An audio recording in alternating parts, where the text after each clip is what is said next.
Cancer, ಚರ್ಮ ರೋಗ, psoriasis ಅಂತಹ ಕಠಿಣ ಆರೋಗ್ಯ ಸಮಸ್ಯೆಯನ್ನು ಸಹ ಗುಣಪಡಿಸಬಲ್ಲ ಸಾಲಿಗ್ರಾಮ ಅವಭೃತ ತೀರ್ಥಸ್ನಾನ. ಹೌದು, ಕುಬೇರ ವಿಗ್ರಹ ಸಮೇತ ನಡೆಯುವ ಈ ತೀರ್ಥಸ್ನಾನ ಬಹಳ ಪವರ್ಫುಲ್. ದುಷ್ಟಶಕ್ತಿ ಕಾಟ, ವಾಮಾಚಾರ, ಮಾಟಮಂತ್ರ ಇಂದ ಬಳಲ್ತಾ ಇರೋರನ್ನ ಇಲ್ಲಿರುವ ಲಕ್ಷ್ಮೀದೇವಿ ಉತ್ಸವ ಸ್ವತಃ ಹುಡುಕಿ ಅವರಿಗೆ ಆಶೀರ್ವಾದ ಮಾಡಿ ತೀರ್ಥಸ್ನಾನಕ್ಕೆ ಸೂಚಿಸುತ್ತಾಳೆ. ನನ್ನ ಹೆಸರು ನಂದಿನಿ ಅಂತ. ನಮ್ಮ ಮನೆಯವರು ಉಮೇಶ್. ನಮ್ಮ ಮನೆಯವ್ರಿಗೆ ಆರೋಗ್ಯ ಸಮಸ್ಯೆ ಇತ್ತು. ಲಾಸ್ಟ್ ನಾವು ಇವಾಗ 9 ವಾರನೇದು ವ್ರತ ಮಾಡ್ತಾ ಇರೋದು ನಾವು ತೀರ್ಥಸ್ನಾನದು. ಇಲ್ಲಿ ನಮ್ಗೆ ಹೆಂಗ್ ಪರಿಚಯ ಆಯ್ತು ಅಂದ್ರೆ ಇನ್ಸ್ಟಾಗ್ರಾಮ್ ಅಲ್ಲಿ ನೋಡಿ ನಾವು ಬಂದು ತೀರ್ಥಸ್ನಾನ, ಸಾಲಿಗ್ರಾಮ ತೀರ್ಥಸ್ನಾನ ಮಾಡಿಸ್ತಾ ಇದ್ವಿ. ತುಂಬಾ ಒಳ್ಳೇದಾಗಿದೆ ನಮ್ಗೆ. ಇಲ್ಲಿ ಬಂದು ಲಂಗ್ಸ್ ಪ್ರಾಬ್ಲಮ್ ಇತ್ತು, ಹಾಸ್ಪಿಟಲ್ಸ್ ಅಲ್ಲೆಲ್ಲ ತೋರಿಸಿದ್ವಿ, ಮೇಲಾಗ್ಲಿಲ್ಲ ಅವ್ರಿಗೆ.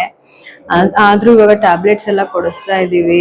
ಈ ದೇವಸ್ಥಾನ ಬಂದು ಮೈಸೂರಲ್ಲಿರೋದು, ಶ್ರೀ ಕಲ್ಯಾಣ ವೆಂಕಟೇಶ್ವರ ಸ್ವಾಮಿ ಅಂತ.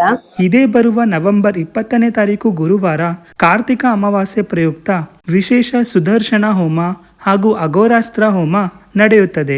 ಈ ಹೋಮದಲ್ಲಿ ಭಾಗವಹಿಸೋದ್ರಿಂದ ಅರ್ಧಕ್ಕೆ ನಿಂತಿರುವ ಕೆಲಸಗಳು, ಹಣಕಾಸಿನ ಸಮಸ್ಯೆಗಳು, ದುಷ್ಟಶಕ್ತಿ ಪ್ರಭಾವಗಳು, ಕೆಟ್ಟ ಕಣ್ಣ ದೃಷ್ಟಿ ಎಲ್ಲವೂ ಪರಿಹಾರವಾಗುತ್ತದೆ.